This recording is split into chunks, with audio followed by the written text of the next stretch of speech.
I want to thank you all for being here today for this very important briefing. Before we get started, I want to welcome Susan Collins. Senator, thank you for being here. I look forward to working with you as the Vice Chair of this committee. We've had a long working relationship, and we expect to do good things together. I agree.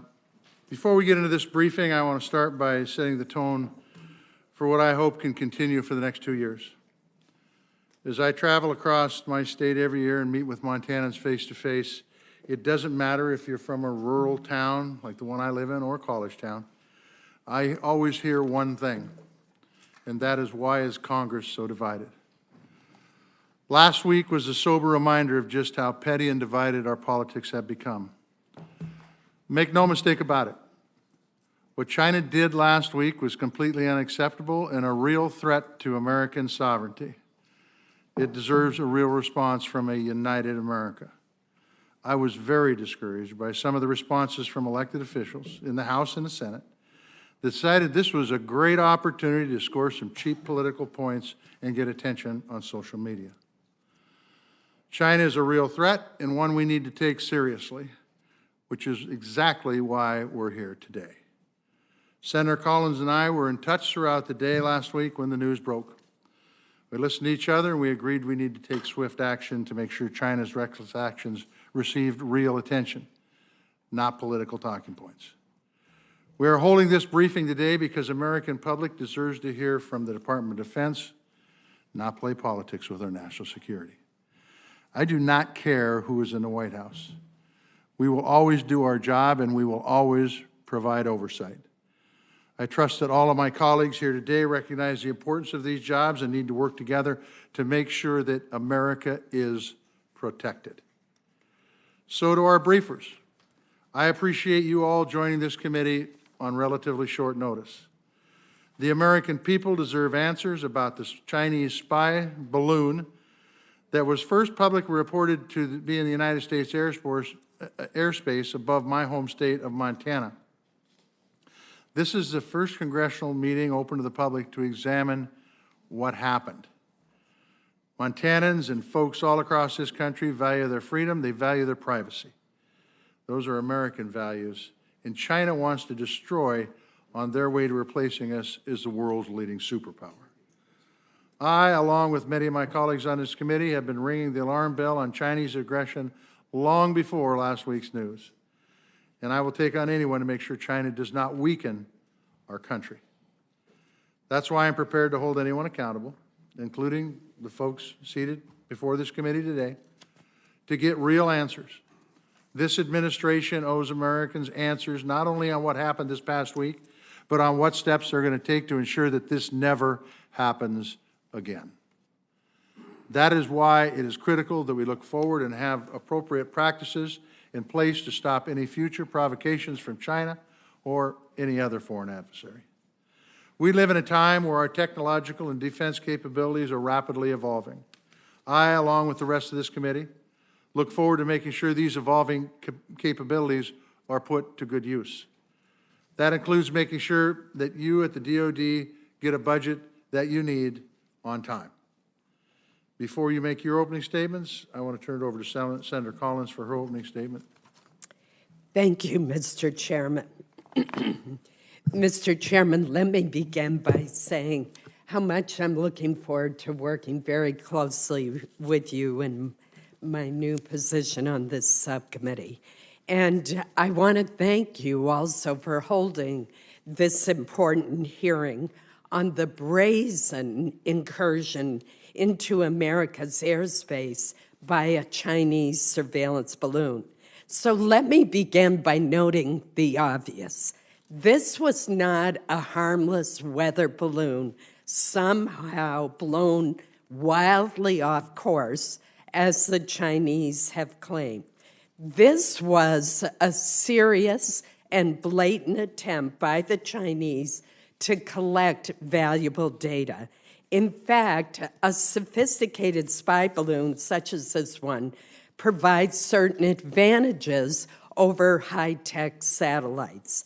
A key element of the administration's calculus was to postpone shooting down the Chinese spy balloon, resting upon the goal of avoiding undue risk to civilians on the ground.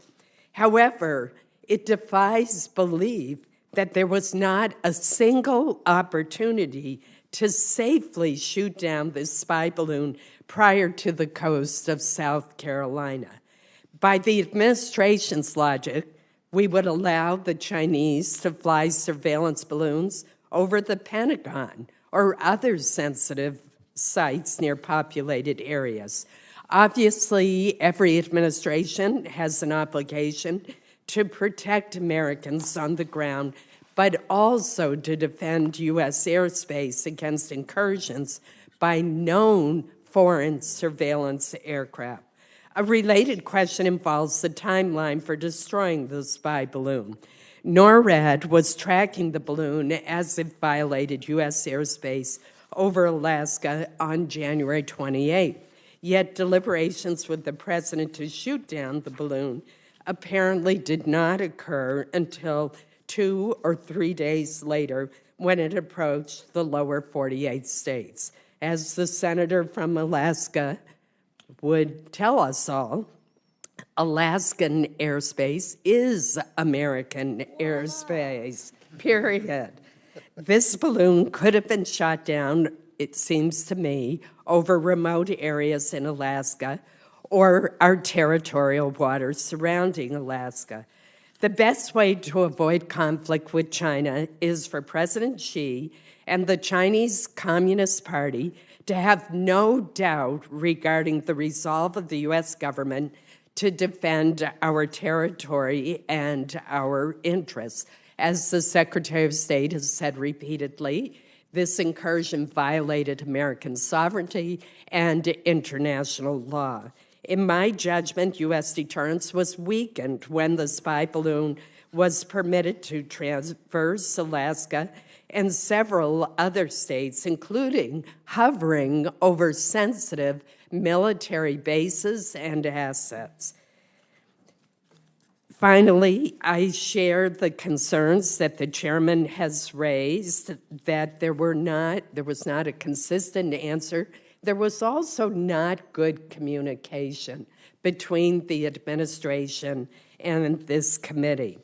This incident highlights the ongoing and increasingly blatant threat to the United States posed by the People's Republic of China, which is a pacing threat not just for today, but for the foreseeable future.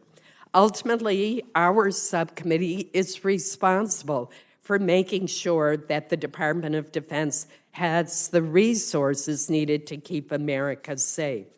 Regarding previous balloons, it's alarming that NORAD and NORTHCOM were apparently unaware of these incidents in real time. That exposes questions about whether there are unacceptable gaps in the military's ability to detect and address potential airborne threats. I look forward to hearing the testimony today and to better understanding how the department handled this surveillance and how it will handle future violations of U.S. airspace. Thank you, Mr. Chairman. Thank you, Vice Chair Collins, for those comments. We have 4 folks in front of us today. We have the Honorable Melissa Dalton, who is Assistant Secretary of Defense for Homeland Defense and Hemispheric Affairs. We have Jedediah Royal, who's a Principal Deputy Assistant Secretary of Defense for Indo-Pacific Security Affairs. We have Lieutenant General Douglas Sims II, who is Director for Operations for Joint Staff J3. And we have Vice Admiral Sarah Joyner, who's Director of Force Structure, Resources, and Assessments, Joint Staff J8. Opening statements will be made by Melissa Dalton and by General Sims. Melissa Dalton, you may start. Good morning, Chairman Tester, Vice Chair Collins, and subcommittee members. Thank you for convening this important roundtable this morning. I know that the recent events surrounding the PRC's high-altitude surveillance balloon have directly affected a number of your states. I wanted to provide you with a brief overview of events before turning over to my colleagues and answering any questions that you have. The balloon entered our U.S. Air Defense Identification Zone and then airspace over Alaska on Saturday, January 28th. It was over Alaska for a short period of time and then flew over Canada. We continue to track and assess the balloon, learning more about the PRC's capabilities and tradecraft. On Tuesday, January 31st, the balloon entered U.S. continental airspace. We were able to protect against PRC intelligence collection, which was straightforward since we knew where the balloon was. The President was briefed that same day, and through National Security Advisor Jake Sullivan, directed the U.S. military to refine and present options to shoot the balloon down. The military recommended taking the balloon down over water. Waiting to do so had 3 benefits. First, it gave us additional time to observe the balloon, again, assessing the PRC's capabilities and tradecraft. Simultaneously, we protected against intelligence collection, which again was relatively straightforward since we knew where the balloon was. Second, this allowed us to refine options and decrease the risk of debris causing harm to civilians. Please bear in mind, the balloon itself was 200 feet tall with a jetliner-size payload.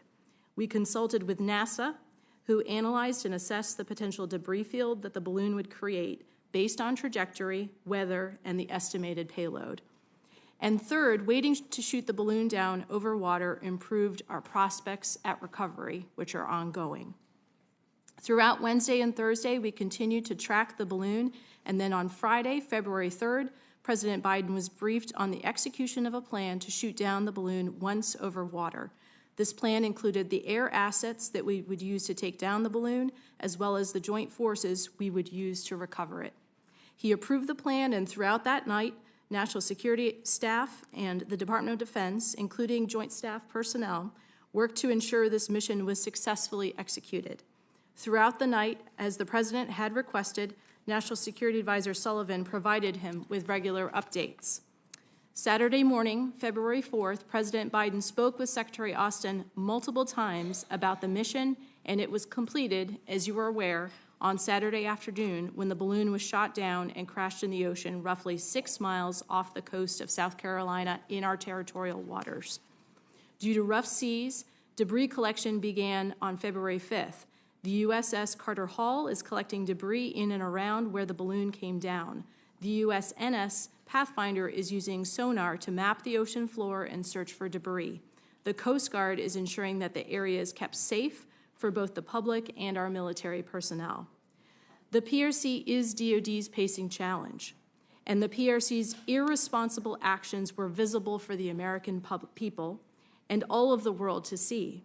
Ultimately, we were able to collect intelligence from the balloon, we are recovering its contents, and we sent a clear message to the PRC that activity such as this is unacceptable. Pete Asdew Jed Royal is here today to answer any questions you have about U.S. communications with the PRC and Indo-Pacific affairs. We thank you again for convening this morning's roundtable, and I look forward to answering your questions.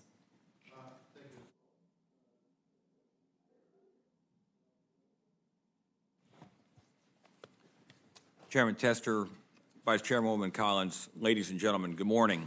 I appreciate today's opportunity to update you on the U.S. military efforts related to the recent high-altitude balloon from the People's Republic of China. As Ms. Dalton noted, we acquired the balloon on January 28th. Following the radar acquisition of the balloon as it approached Alaska, and given the determination the balloon was not a threat to U.S. citizens or aviation traffic, and the lack of its ability to conduct significant intelligence collection at that time, the NORAD NORTHCOM commander assessed and reported he would continue to observe and report the balloon's movements. He advised the chairman of the Joint Chiefs and the Secretary of Defense, who ensured the appropriate senior leaders were aware of the ongoing situation. As the balloon crossed through Canada and approached the United States border, the assessment for potential intel risk to sensitive critical U.S. sites in the upper Midwest increased, and the President asked for kinetic courses of action. In determining potential options, the risk of Chinese intelligence collection was deemed to be low to moderate, while the risk to U.S. personnel on the ground was assessed at moderate to significant, given the various debris field models combined with potential weaponeering. As the assessment for risk to U.S. personnel outweighed the potential intelligence loss, the recommendation was made to shoot the balloon down over an area that minimized the risk to U.S. citizens. That location was in the U.S. territorial airspace and waters off the South Carolina coast. The recommendation was approved by the President and executed by the NORTHCOM commander using an F-22 Raptor on February 4th. The decision to shoot down the balloon in waters off South Carolina is allowing for the recovery of the balloon and its materials and the opportunity to gain additional intelligence insights on Chinese balloon and surveillance activities. It is important to note, at any point along the balloon's path, the U.S. military possessed the authorities and the ability to shoot down the balloon in defense of our citizens. I look forward to your questions and appreciate the chance to be here today. And I should add that Vice Admiral Joyner, the Joint Staff J8, is here to address any resourcing questions, and I'll do my best to cover operationally related items. Thank you. Thank you for testimony, General Sims. There will be questions. In my particular case, you can direct them anywhere you want to answer them. And keep in mind, at 11:30, I think we have a classified briefing in the SCIF for all the senators, so we're going to try to be prompt. So the first question I have is, when this entered U.S. airspace, did we know what the Chinese were trying to collect? Do we know what they were doing? Do we know what they were trying to collect? Senator, thank you for the question. As the NORAD NORTHCOM commander has said, when the balloon entered North American airspace, NORAD had custody of it and was tracking it closely. Yep. As it transited across Alaska through Canada, which is, of course, part of NORAD, and we were sharing intelligence real time and tracking and assessing with the Canadians. And as it entered the continental of the United States, we were able to track and assess and better understand. I got the tracking, and I Yep. got that. I want to know if we knew what the Chinese were trying to collect with that balloon, with that reconnaissance balloon. Jed, do you want to jump in? Yeah, Senator, thanks for the question. We can probably get into details more in the classified setting. You in can terms just of say China's yes or intent, no. but, Sir, You don't need to get into specifics. Just, did we know what they're trying to collect? Yes or no? yes, sir, we understand that this is a broader, part of a broader suite of operations that China is undertaking. So we knew what they were looking for. Sir, I think we should talk about this more explicitly in the classified session, but yes, sir, we understand that this is part of the broader suite of operations that China is undertaking to try and get better understanding of U.S. I got it. Sir. I mean, there's all sorts of suites of operations we have with what's going on in outer space and everything.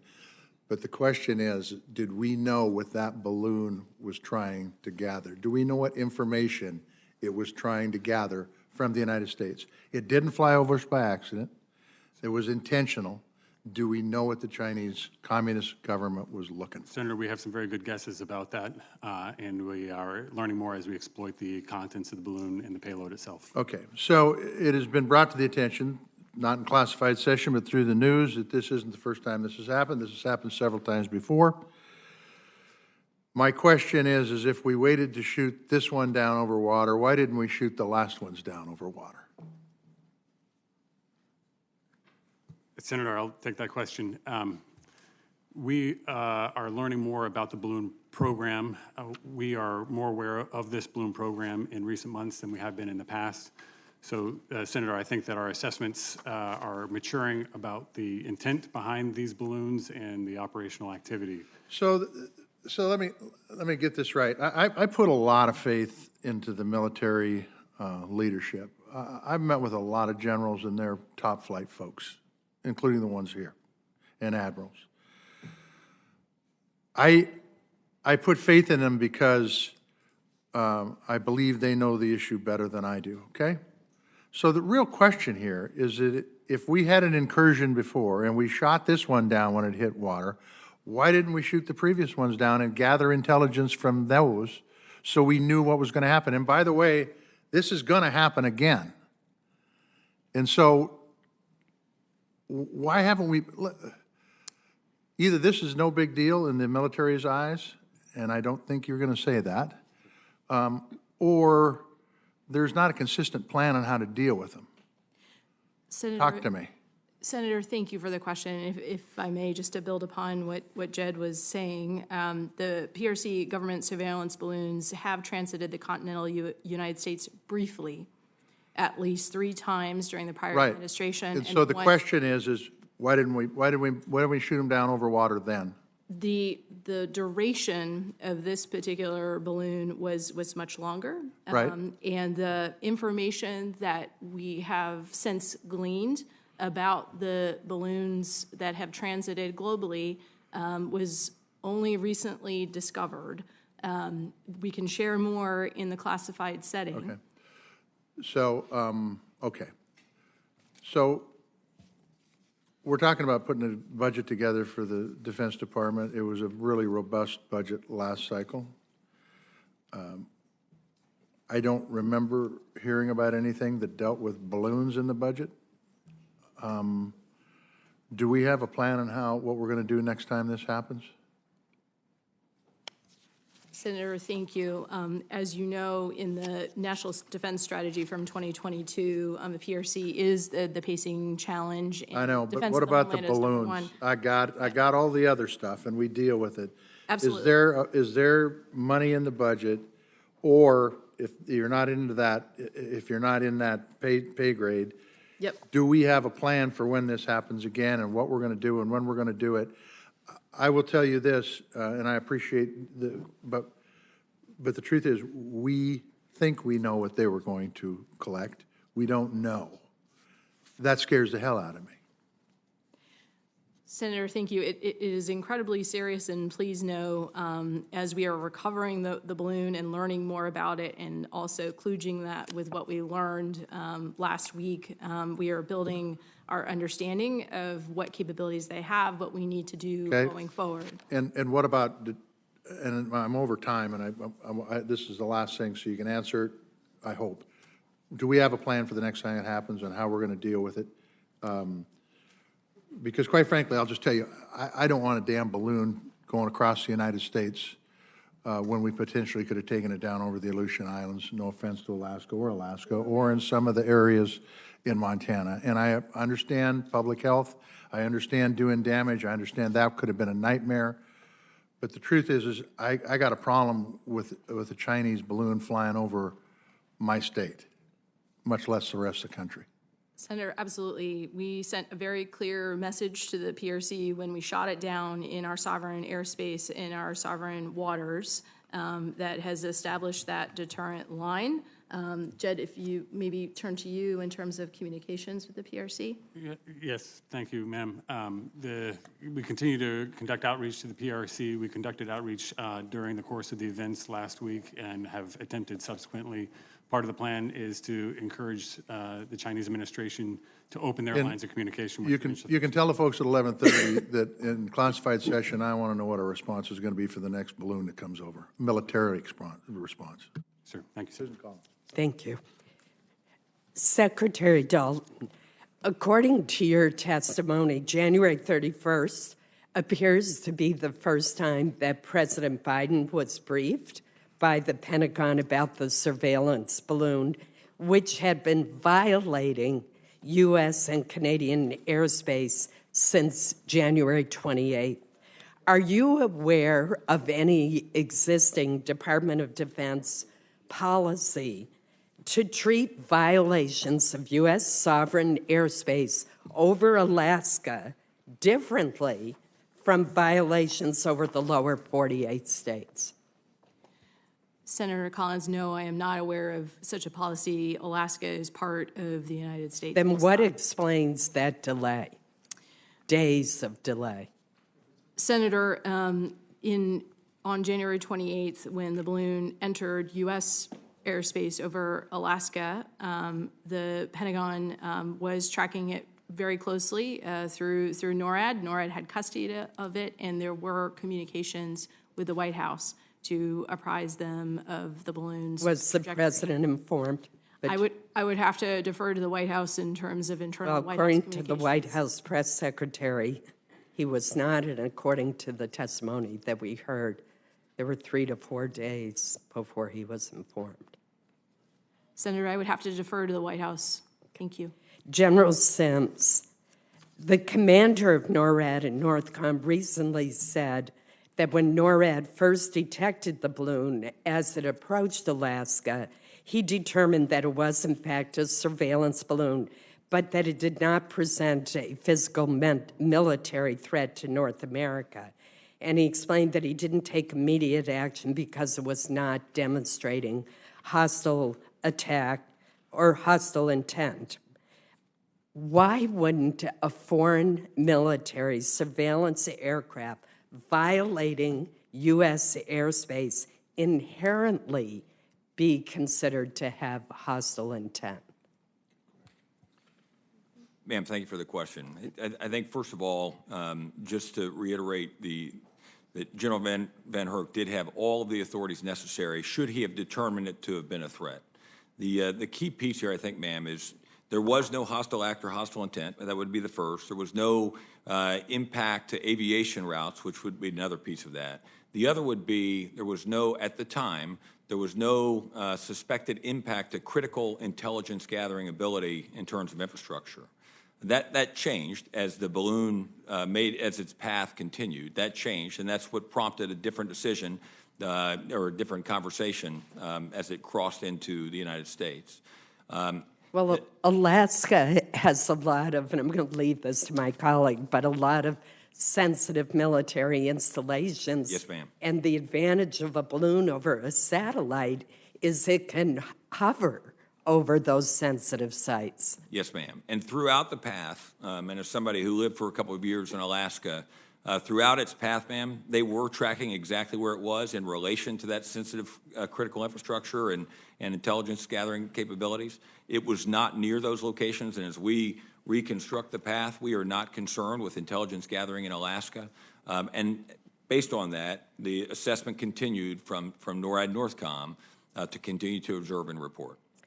Well, it seems to me when you have a craft that's violating international airspace and you have sensitive military installations, whether they're in Hawaii or Alaska or the lower 48, we should treat it the same. Could you help educate the committee and the public on why China is using balloons and what benefits do they offer over satellites or other intelligence gathering platforms? Ma'am, I don't have a light on here. I don't know if... You still have 40 seconds. Yes, ma'am. Ma'am, thank you. Ma'am, I think what we've learned is that there are some advantages. It can loiter, but what we think they gained was really very minor in comparison to what we think we can gain with low Earth LEO, with low Earth orbiting. And that went into the conversation as everybody was working through the risk. And as I mentioned earlier, we deemed that risk as it moved from Alaska towards the lower 48. We deemed that risk to change a little. And we also knew that we had the ability to mitigate that risk. And we'll be able to talk to that further in the session following. But just to end, former Air Force General Charlie Moore, who is Deputy Commander of Cyber Command, just has pointed out that if you have a balloon that's moving extremely slowly, you have a persistence that you can't get from a satellite. Senator, if I may, just to add, because we knew where the balloon was tracking, we took measures to protect those sites per established protocols. That included sensitive communications and covering up certain facilities. Thank you. Thank you, Senator Collins. Next, we have the Chair of the Full Appropriations Committee, Senator Murray. Well, thank you very much, Senator Tester, for holding this briefing. And I just want to say that the Appropriations Committee is really lucky to have you at the helm here on the Defense Subcommittee, and I look forward to working with you and Senator Collins in this Congress. I want to start off by echoing what Senator Tester said earlier, and I will tell you, as Chair of the Appropriations Committee, I appreciate all of you coming before us today, but on issues such as this, especially for senators whose states were affected, I expect this administration to be timely and straightforward with information.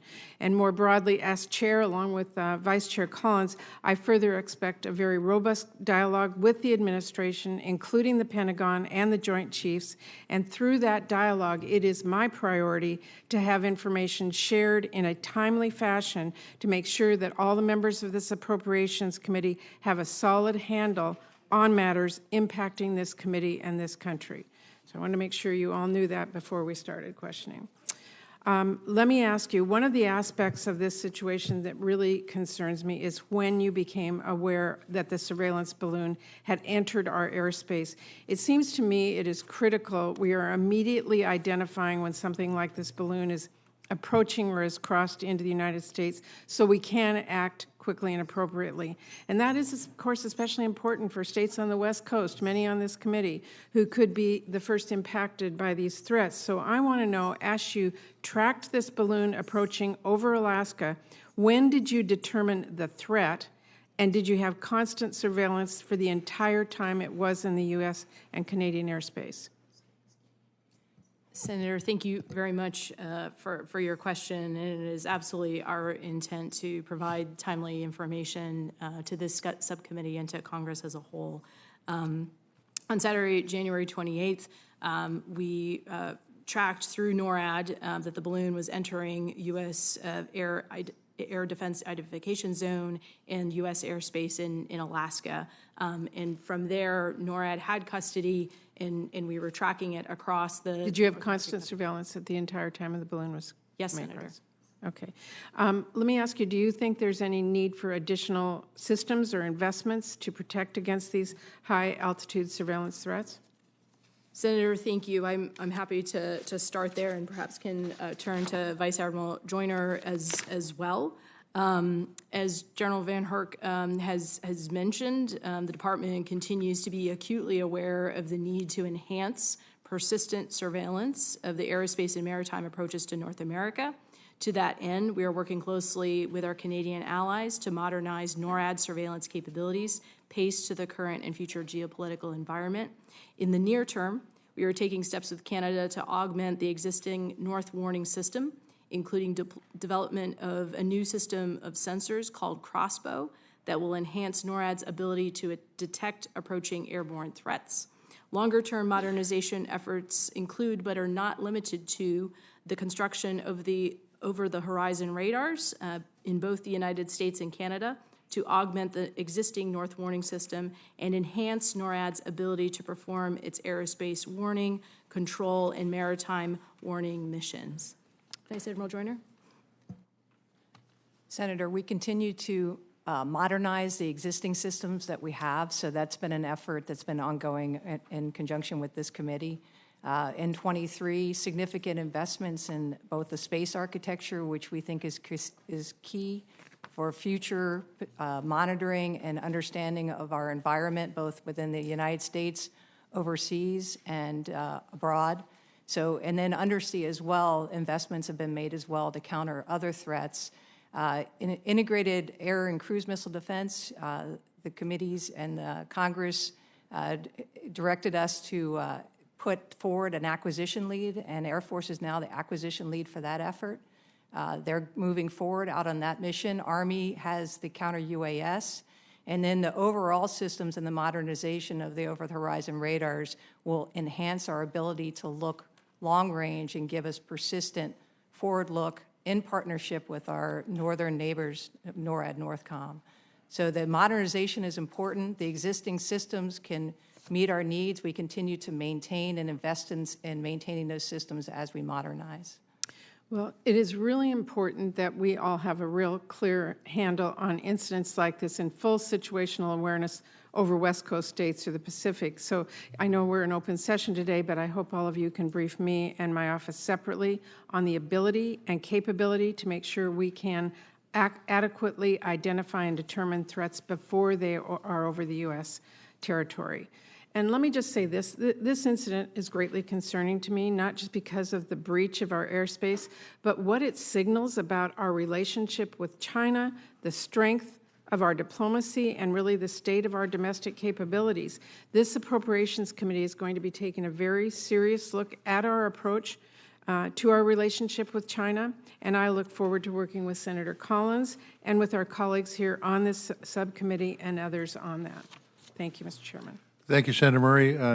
Senator from Alaska, Senator Murkowski. Thank you, Mr. Chairman, and I appreciate that you and the Vice Chair have called this meeting so timely.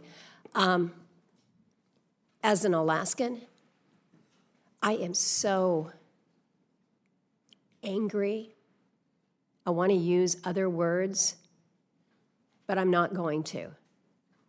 The fact of the matter is, Alaska is the first line of defense for America, right? If you're going to have Russia coming at you, if you're going to have China coming at you, we know exactly how they come. They come up and they go over Alaska. Sometimes they go on the top, sometimes they go straight across, but Alaska is it. And thank goodness the Pentagon, the Department of Defense have recognized where we sit on the globe to take care of the rest of this country. And thank goodness that we have invested the resources to make sure that we have the eyes on the skies and every place else. More fifth-generation fighters sitting there in the state of Alaska. We know that. We're proud of it. Everything that we do to stay focused, whether it's Cobra Dane out in the Aleutians or whether it's Clear Air Force Base that has a long-range discrimination radar, or out in Greeley, where we have the ground-based missile defense, we're ready. We're ready, man. And to the point that Senator Collins makes, it's like this administration doesn't think that Alaska is any part of the rest of the country here. To get to the United States, you've got to come through Alaska. So when we see it first, as we did, as we all knew, and as you have suggested, Mr. Royal, I think you suggested, we knew when we first got eyes on this, that this balloon was not a weather station. This was not collecting weather information. We knew that. And so think about it from Alaska's perspective. You said, Ms. Dalton, that the clear message here, we sent a clear message to the PRC when we shot this down in our sovereign waters. Seems to me the clear message to China is we got free range in Alaska, because they're going to let us cruise over that until it gets to more sensitive areas. Tell me where the sensitive areas are. Alaskans have stepped up willingly and support our military. But when we're talking about the sovereign waters and the sovereign territories of this country, Alaska is part of that. So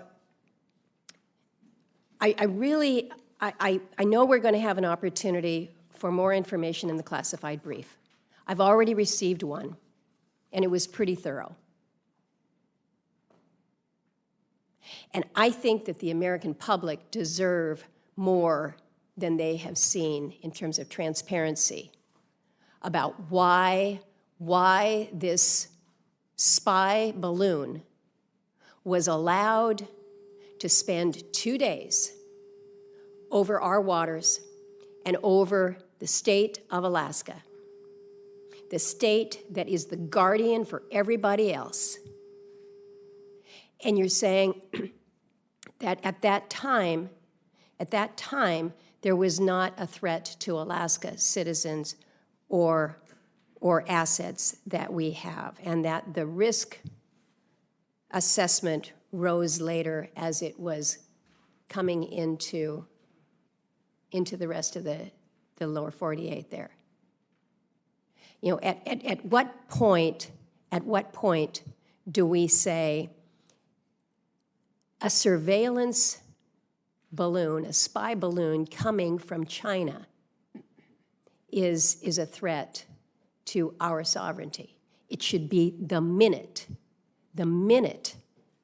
it crosses the line, and that line is Alaska. The question that I have, and I apologize that it's taken me this long to get to the question, but I'm really concerned about what we have identified as these data gaps. We know that we have seen balloons previous that were also the surveillance balloons. We didn't realize until later because we weren't able to do the analysis until later. This committee is the Appropriations Committee. If we need to spend the money to make sure that we don't have gaps in our own data, that what we see is clearly understood, we need to know how to fund that. So, Mr. Chairman, I'm over my time. I don't think we'll get the answers that we need here in this subcommittee, unfortunately. We're going to have to get them in closed hearing, but I think people in this country deserve to know why the state that is the first line of defense was not able to keep the rest of the country from being more vulnerable when it came to collection of intelligence as it flew over important installations. Thank you, Senator Murkowski. The Senator from Hawaii, Senator Schatz. Thank you, Mr. Chairman. Thank you, Vice Chair. In terms of the sovereignty of our airspace, is there any distinction between non-contiguous states in the continental United States? No, Senator, there's not. In terms of the sovereignty of our airspace, is there any distinction to be made in terms of international law between a brief flyover and a lingering flyover? Senator, the basis for us to shoot down the balloon where we did had a strong grounding in both domestic and international law. Yeah, I'm just trying to figure out whether if they had been, you know, let's say they just clipped the corner of the Florida Peninsula, like let's say they just, you know, go over Hawaii for 10 minutes, isn't that still a violation of international law? Isn't that still a violation of our airspace? And doesn't it merit the same kinetic action that was taken? It is still a violation of our airspace. Is DoD policy changing in this space? Senator, what I would say is that as we learn more about these balloons, there are global activities, as we are able to assess the collection capabilities of this particular high-altitude balloon through the recovery efforts, we are going to be assessing our overall posture and disposition and strategic approach. I respect the need to keep some of this classified, but we all understand that some of the desire to keep things classified has to do with not wanting to disclose to the public things that might be inconvenient politically for the department. And so it seems to me that if we now, and look, I support the actions that were taken, but I don't see a downside to us signaling to any government that any violation of our airspace that is not inadvertent, and certainly any violation that is intentional and has a military component, will be met with immediate kinetic action. And that just doesn't seem to me to be something that, that there's any benefit to keeping secret. Senator, that is not our intent, and I do believe we have sent that signal. This HAB was different than the others in terms of the duration of its flight. But that's what I'm a little, first of all, let's start with this. Did we just set a precedent? I believe we established a deterrent line. Fine. Second of all, is that deterrent line contingent on where they go and how long they linger, or just is it a bright red line called don't come into our airspace? It is when our airspace has been violated, we took action when it was safe to do so, given the risk to civilians on the ground per the advice of our military commanders. Do you expect the PRC to proliferate these kinds of programs? Chad, do you want to take that one? Senator, we understand this balloon program is, as I said earlier, a part of a broader suite. We understand that it is connected with a broad range of intrusive action from the PRC with its intent to coerce the United States, our allies and partners. So I've heard two different things in a public setting. One is what the vice chair said, which is the persistence and at lower altitudes gives them better fidelity on photos and even, other information. And the other is, look, these things are really deployed because they're cheaper than satellites. So those things seem to be in conflict with each other. My instinct was always that balloons are cheaper than satellites, and that's really what this is about. But are there capabilities that balloons have that satellites don't? Senator, thank you for the question. We'll be able to share more in a classified setting. And when will the damage assessment be completed?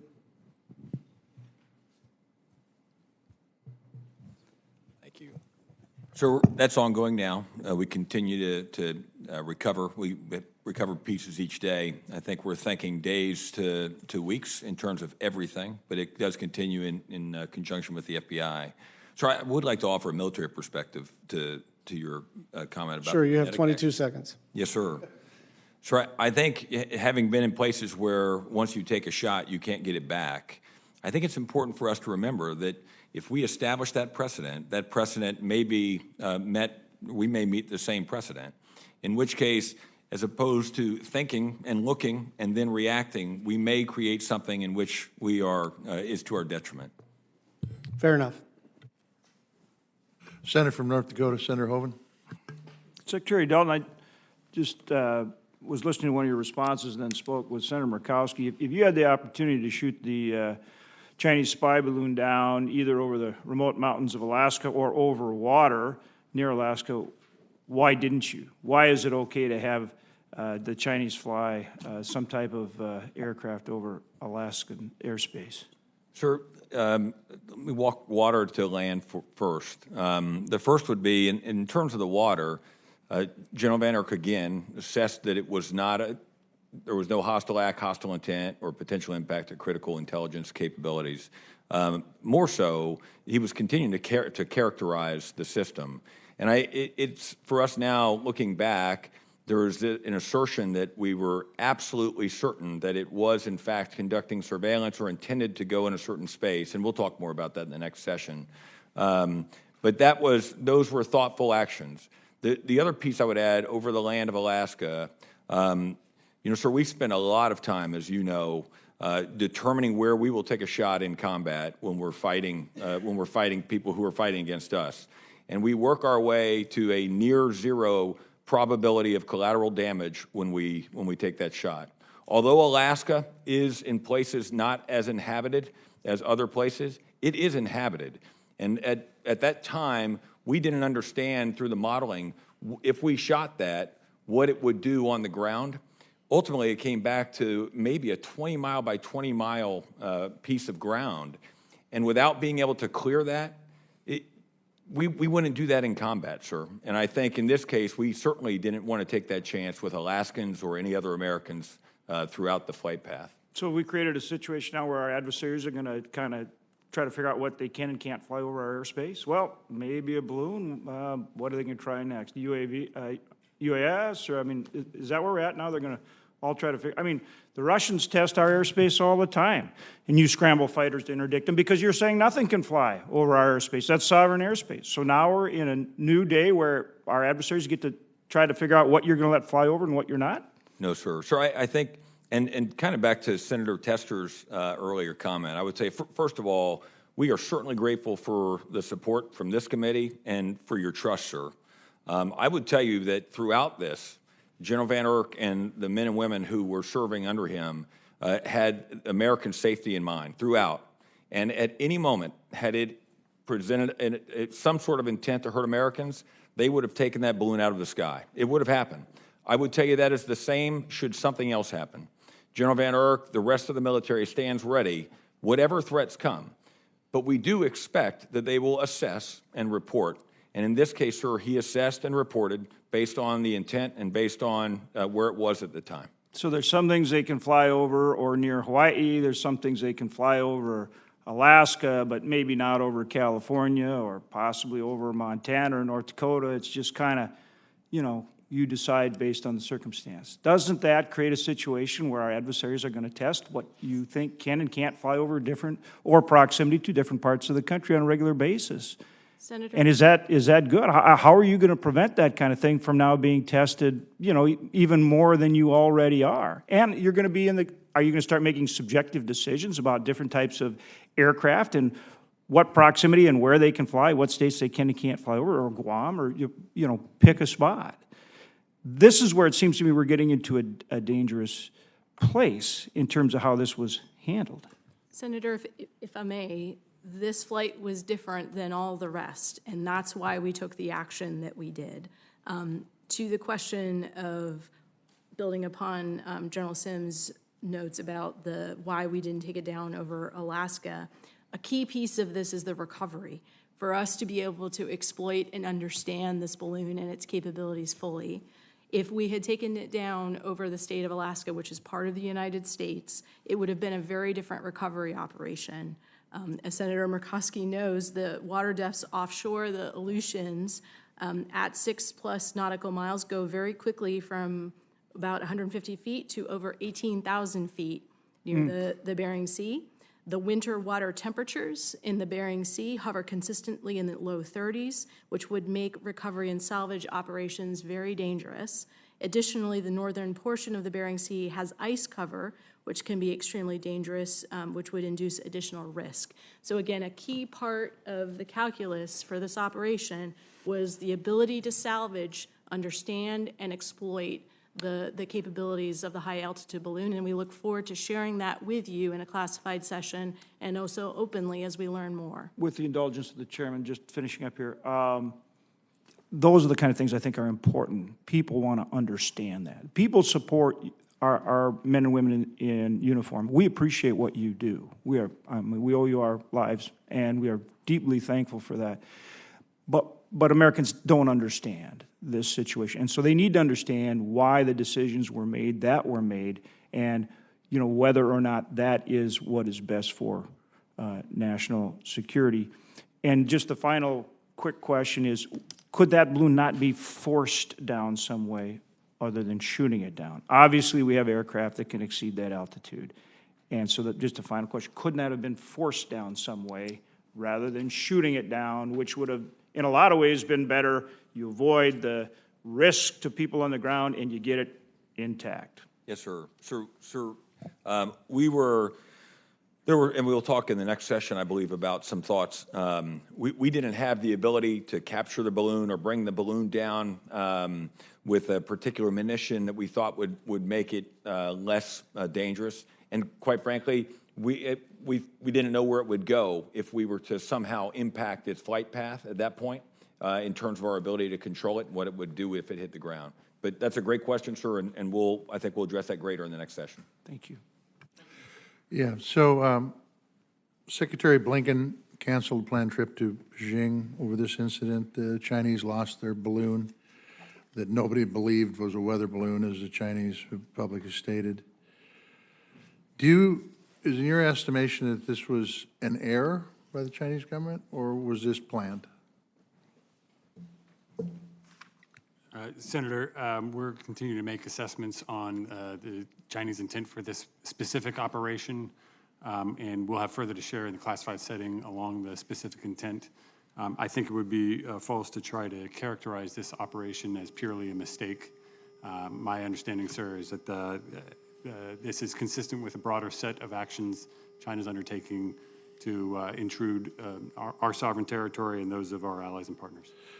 So, generally speaking, as this balloon went over Alaska, Canada, and the United States, who got the most information out of this, the Chinese or us? Sir, I don't have a judgment or evaluation to pass along those lines for you right now. I do believe that the United States collection on this particular balloon and on the broader program is ongoing and is significant. Okay. Senator Hoeven said something that is true not only for the American people, it's true for us. We don't understand. We don't understand because, quite frankly, we have been briefed in this committee over and over and over again about the risks that China poses, both economically and militarily. We know for a fact, going back to Senator Schatz's comments, that there have been brief incursions on our airspace. We didn't do anything about that. We also know that China tends to push the envelope all the time until a line has set down. It should not have been a surprise that China did this, because nothing happened before, at least to our knowledge. Nothing's happened before to them for these overflights.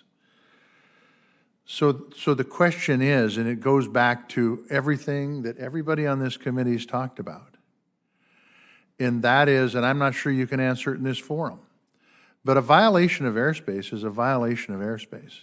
And to know absolutely that this was of no military threat to us, boy, I want to hear more about that in classified session too, because quite frankly, I'm not sure that you can say that unequivocally. And to the point that in Montana, for example, we have some pretty important military assets that we use as a deterrent for those folks to apparently, I don't know for sure, but apparently fly over, not accidentally, some of those, and the same thing with assets in Alaska, and the same thing with assets in the Midwest. You guys have to help me understand why this baby wasn't taken out long before. And because I am telling you that this ain't the last time. We've saw brief incursions. Now we've seen a long incursion. What happens next? I'm sure you guys have modeled that out too. Maybe, I hope. If you haven't, you should. But in the end, either China's a threat or it isn't. And I think it's a huge threat. When this budget comes forth that Senator Collins and I and the rest of the people on this committee and the rest of the people in the Senate and Congress are going to be working on, I hope this is addressed in some line item, and not only addressed with dollars, but addressed with actions on how these monies will be put to work to make sure that this never happens again. Because quite honestly, and I get it, and you guys have a tough job, by the way, and as I said in my opening statement, you guys, the folks who are the military, whether rank and file or the leadership or the salt of the earth, but we really do depend upon you to make the right decision. And I'm not sure I've bought and sold that the right decision was made, but we have another hearing that's in classified session that will take that up further. Senator Collins, do you have other comments?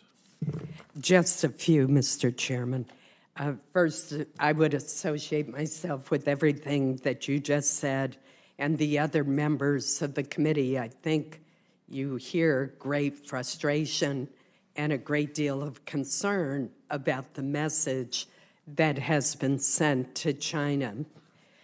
General, as I look through publicly available sources at the flight of this balloon and the bases and sensitive military sites that it passed over, its flight pattern clearly is not accidental. Would you agree with that?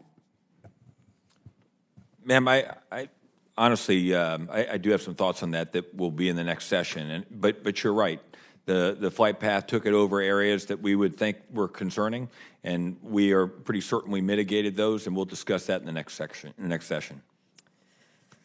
Okay, I look forward to hearing the specifics on that. I want to go back to Senator Murkowski's point about Alaska. The U.S. airspace over and around Alaska is known as the Alaska Air Defense Identification Zone. It is a huge swath of airspace that includes the airspace over territorial waters, military training ranges, and very sparsely populated areas. And that is why it is so hard for us to understand why the balloon wasn't taken out over Alaska. It's sparsely populated. There are territorial waters. It's a huge defense identification zone. It has bases. It has sensitive aircraft. It has military equipment that is of great interest to the Chinese for the exact reasons that Senator Michalski said. And yet the statement was made that when the balloon was over Alaska, it did not show evidence of hostile intent. Help me understand that. Why was it there? Ma'am, while it was in Alaska, we were characterizing the balloon. I would tell you, one of the things I think that's very different from our country than, and you can look at historical examples, is we think before we shoot. And in this case, we thought before we shot. And again, we'll talk more about it in other sessions. I think that is something that, as someone who flies around, and Admiral Joyner certainly more than I, that we would appreciate of the rest of the world, that they would think before they shoot. Once you shoot, you can't take it back. Ma'am, I'll be quite honest. As an American, I understand the impact and the unsettling feeling that's here. As someone in the military who sees that the other side of that, I am very confident in the authorities that were granted to the NORAD NORTHCOM commander to make decisions here, that the decisions he made were in the best interests of the United States and our citizens, as were the decisions of our senior leadership, and we'll present more of that conversation in the next session. I'm not implying that we want to be anything like the Chinese government in asking this question. But do you think if we had an American surveillance balloon going over sensitive Chinese military sites, that the Chinese government would have for a minute hesitated before taking it down? Ma'am, I'll not answer on behalf of the Chinese, but I think as an American, if I was flying in that direction, I would hope that they would think before they made a decision. Well, I got to tell you, I would think they would not hesitate if we violated their territorial airspace to disable and take down our surveillance platform. Thank you, Mr. Chairman. Thank you, Senator Collins. One of the things that was brought up, and then I'm probably going to wrap it up unless you have more, Susan Collins, is that you spoke about communications, Mr. Royal, with China. Could you give me a brief update on where we're at from a communication standpoint with China? Is it totally cut off, or are people still communicating and talking? Sir, with respect to this particular operation, we engaged China on an urgent matter during the course of our observations of this particular operation. Subsequent to that, our diplomats engaged to make sure that the Chinese knew that the Secretary Blinken's trip would no longer be possible under the current circumstances, and then further engaged the Chinese subsequent to the successful downing of the balloon to make sure they understood what activity we were undertaking and why we did that. I will say more broadly, sir, that it's really important during moments like this that we maintain open lines of communication, and unfortunately, the Chinese administration has declined a request from Secretary Austin to communicate directly with his counterpart in China. We believe that China needs to be more responsive to the United States when it comes to requests for further communication. I couldn't agree with you 100%. And the fact is, they're the ones that violated our airspace, and they should be open to communications because it was a serious violation, and thinking everybody's opinion. We appreciate you all being here today. We appreciate your answering the questions and your testimony. I think this was helpful as an initial conversation, but I will tell you that knowing Susan Collins very well, Oversight isn't going to stop here. We've got important responsibilities in that vein, and we will continue to do that, whether it's on Chinese threats to our airspace or any other thing that deals with the Department of Defense. And so with that, thank you for the work you guys do every day. This Defense Subcommittee will reconvene on Tuesday, February 14th at 10 a.m. for a classified briefing to discuss other Chinese threats to the U.S. homeland. Thank you all, and we stand in recess.